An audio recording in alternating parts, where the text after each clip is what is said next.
Hi hello ನಮಸ್ತೆ ಎಲ್ಲರಿಗೂ ಸ್ವಾಗತ ಮತ್ತೊಮ್ಮೆ ನಿಮ್ಮ ಚಾನಲ್ಗೆ. ನಾನಿವತ್ತೊಂದು ಈವ್ನಿಂಗ್ ಸ್ನ್ಯಾಕ್ಸ್ನ ದಿಢೀರ್ ಅಂತ ಮಾಡೋದು ಯಾವ ರೀತಿ ಅಂತ ತೋರಿಸ್ತಿದ್ದೀನಿ. ಮಕ್ಕಳಿಗೆ ತುಂಬ ಇಷ್ಟ ಆಗುತ್ತೆ, ನಿಮಗೂ ಕೂಡ ಇಷ್ಟ ಆಗುತ್ತೆ. ಇದಕ್ಕೆ ನಾನಿಲ್ಲಿ ಒಂದು ಕಪ್ಪಷ್ಟು ಗೋಧಿ ಹಿಟ್ಟನ್ನು ತಗೊಂಡಿದ್ದೀನಿ. ಇದಕ್ಕೆ ರುಚಿಗೆ ಎಷ್ಟು ಬೇಕಷ್ಟು ನೋಡ್ಕೊಂಡು ಉಪ್ಪು ಹಾಕ್ಕೊಳ್ಳಿ, ಹಾಗೆ ಸಕ್ಕರೆ ಕೂಡ ಹಾಕ್ಕೊಳ್ಳಿ, ಟೇಸ್ಟ್ ಚೆನ್ನಾಗಿ ಬರುತ್ತೆ.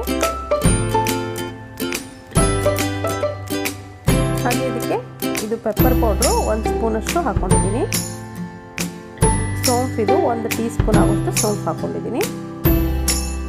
ಹಾಗೆ ಅಚ್ಕಾರ ಪುಡಿ, ಪೆಪ್ಪರ್ ಪೌಡ್ರ್ ಹಾಕ್ತೀವಿ, ಅದಕ್ಕೋಸ್ಕರ ಖಾರ ನೋಡಿಕೊಂಡು ಹಾಕ್ಕೊಳ್ಳಿ. ಅರಿಶಿನ ಪುಡಿ 1 ಟೀ ಸ್ಪೂನ್ ಆಗೋಷ್ಟು, ಇದು ಬಿಳಿ ಎಳ್ಳು ಹಾಕ್ಕೊಂಡಿದ್ದೀನಿ ನಾನು 1 ಸ್ಪೂನ್ ಆಗೋಷ್ಟು. ಹಾಗೆ ಕೊನೆಯದಾಗಿ ಈ ಕಸೂರಿ ಮೆತಿ ಅಂತ ಹೇಳ್ತೀನಿ, ಇದನ್ನು ಹಾಕ್ಕೊಳ್ತಿದ್ದೀನಿ. 1-2 ಟೇಬಲ್ ಸ್ಪೂನ್ ಆಗೋಷ್ಟು ಹಾಕ್ಕೊಳ್ತಿದ್ದೀನಿ.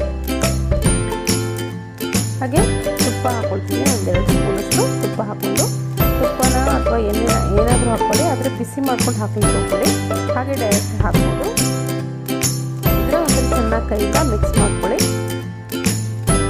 ಇವಾಗ ಸ್ವಲ್ಪ ನೀರು ಹಾಕ್ಕೊಂಡು ಈ ಚಪಾತಿ ಹಿಟ್ಟನ್ನು ಯಾವ ರೀತಿ ಹಾಕ್ಕೊಳ್ತೀವೋ ಅದಕ್ಕಿಂತ ಸ್ವಲ್ಪ ಗಟ್ಟಿಯಾಗಿ ನಾದ್ಕೊಂಡ್ರೆ ಆಯಿತು.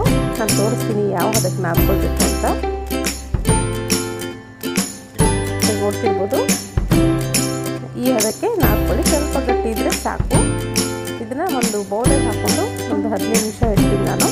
ಅಷ್ಟರೊಳಗೆ ಎಣ್ಣೆ ಕಾಯಿಡ್ತೀನಿ. ನೋಡ್ತಿರ್ಬೋದು, ನನಗೆ ಒಂದು 15 ನಿಮಿಷ ಇಟ್ಟಿದೆ, ಚೆನ್ನಾಗಿ ನೆನೆದಿದೆ. ಸ್ವಲ್ಪ ಗಟ್ಟಿಯಾಗಿ ನಾದ್ಕೊಳ್ಳಿ, ನೆನೆದ್ರೆ ಇನ್ನೂ ಸ್ವಲ್ಪ ಸ್ಮೂತಾಗಿ ಆಗುತ್ತೆ ಅದು ಹಿಟ್ಟು.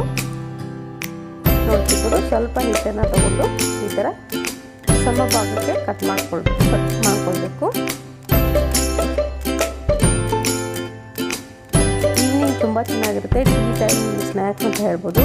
ಟೀ ಜೊತೆ ನಿಮಗೆ ತುಂಬ ಈಸಿಯಾಗಿ ಮಾಡ್ಬೋದು. ಗೋಧಿ ಹಿಟ್ಟಿಲ್ಲ ಮತ್ತು ಬೇರೆ ಯಾವುದೇ ಹಿಟ್ಟನ್ನು ಬಳಸೋಗುತ್ತೆ ಇಲ್ಲ.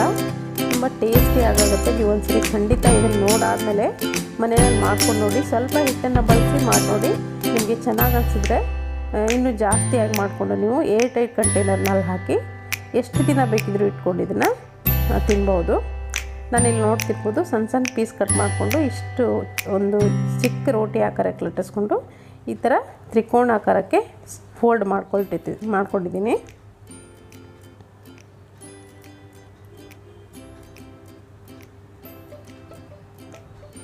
ಸೊ ಇವಾಗ ನೋಡ್ತಿರ್ಬೋದು, ಈ ಥರ ಲಟ್ಟಿಸ್ಕೊಂಡು 2 ಸರಿ ಫೋಲ್ಡ್ ಮಾಡ್ಕೊಳ್ಳಿ ತ್ರಿಕೋಣ ಆಕಾರಕ್ಕೆ.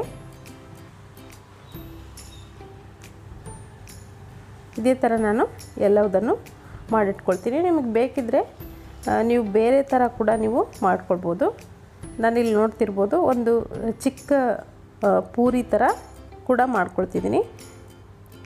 ಸೊ ಈ ಥರ ಮಾಡಿಕೊಂಡು ಈ ಫೋರ್ಕ್ ಸ್ಪೂನಿಂದ ಈ ಥರ ಚುಚ್ಚಿ, ಆವಾಗ ನಿಮಗೆ ಇದು ಉಬ್ಬೋದಿಲ್ಲ. ಇದೇ ಥರ ನಾನು ಎಲ್ಲ ಈ ಥರ ಚಿಕ್ಕ ಪೂರಿ ಥರ ಮಾಡ್ಕೊಳ್ತೀನಿ. ನಿಮ್ಗೆ ಯಾವ ಶೇಪಲ್ಲಿ ಬೇಕಿದ್ರೂ ಮಾಡ್ಕೊಳ್ಬೋದು. ಎಷ್ಟು ತೆಳುವಾಗಿ ಆಗುತ್ತೋ ಅಷ್ಟು ತೆಳುವಾಗಿ ಲಟ್ಟಿಸ್ಕೊಳ್ಳಿ. ನಾನಿಲ್ಲಿ ಈ ಥರ ಲಟ್ಟಿಸ್ಕೊಂಡಿದ್ದೀನಿ. ನೋಡ್ತಿರ್ಬೋದು, ಇವಾಗ ಎಣ್ಣೆ ಕೂಡ ಕಾಯ್ದಿದೆ. ಒಂದೊಂದಾಗೆ ಫ್ರೈ ಮಾಡ್ಕೊಳ್ಳೋಣ. ಎಣ್ಣೆನ ಹೈ ಫ್ಲೇಮ್ನಲ್ಲಿ ಇಡಬೇಡಿ ಅಥವಾ ಲೋ ಫ್ಲೇಮ್ನಲ್ಲೂ ಇಡಬೇಡಿ. ಮೀಡಿಯಮ್ ಮತ್ತು ಲೋ ಫ್ಲೇಮ್ನ ಮಧ್ಯೆ ಇಟ್ಕೊಳ್ಳಿ ಗ್ಯಾಸ್ ಫ್ಲೇಮನ್ನು. ಆವಾಗ ನಿಮಗೆ ಚೆನ್ನಾಗಿ ಬೇಯುತ್ತೆ. ಮೃದುವಾಗಿರುವಂಥ ಹಿಟ್ಟಾಗಿರೋದ್ರಿಂದ ಸ್ವಲ್ಪ ಜಾಸ್ತಿ ಹೊತ್ತು ಫ್ರೈ ಮಾಡ್ಕೊಳ್ಬೇಕು. ಆವಾಗಲೇ ನಿಮಗೆ ಕ್ರಿಸ್ಪಿಯಾಗಿ ಬರೋದು. ಅದು ಮೇಲ್ಗಡೆ ಗೋಲ್ಡನ್ ಬ್ರೌನ್ ಆಗಿದೆ ಅಂತ ನೀವು ತೆಗೆದ್ರೆ ಒಳಗಡೆ ಹಸಿ ಇರುತ್ತೆ. ಸ್ವಲ್ಪ ಜಾಸ್ತಿ ಹೊತ್ತು ಫ್ರೈ ಮಾಡ್ಕೊಳ್ಳಿ, ಲೋ ಮತ್ತು ಮೀಡಿಯಮ್ ಫ್ಲೇಮ್ನ ಮಧ್ಯೆ ಇಟ್ಕೊಂಡು. ಇವಾಗ ಈ ಪೂರಿಗಳನ್ನು ನಾನು ಫ್ರೈ ಮಾಡ್ಕೊಳ್ತೀನಿ.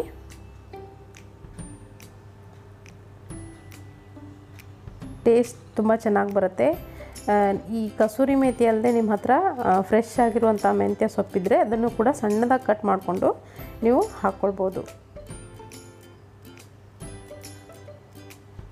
ಸೊ ಇವಾಗ ಇದನ್ನು ಸರ್ವ್ ಮಾಡ್ಕೊಳ್ತಿದ್ದೀನಿ. ನೋಡ್ತಿರ್ಬೋದು ಎಷ್ಟು ಕ್ರಿಸ್ಪಿಯಾಗಿ ಬಂದಿದೆ ಅಂತ ನಾನು ನಿಮ್ಗೆ ತೋರಿಸ್ತೀನಿ.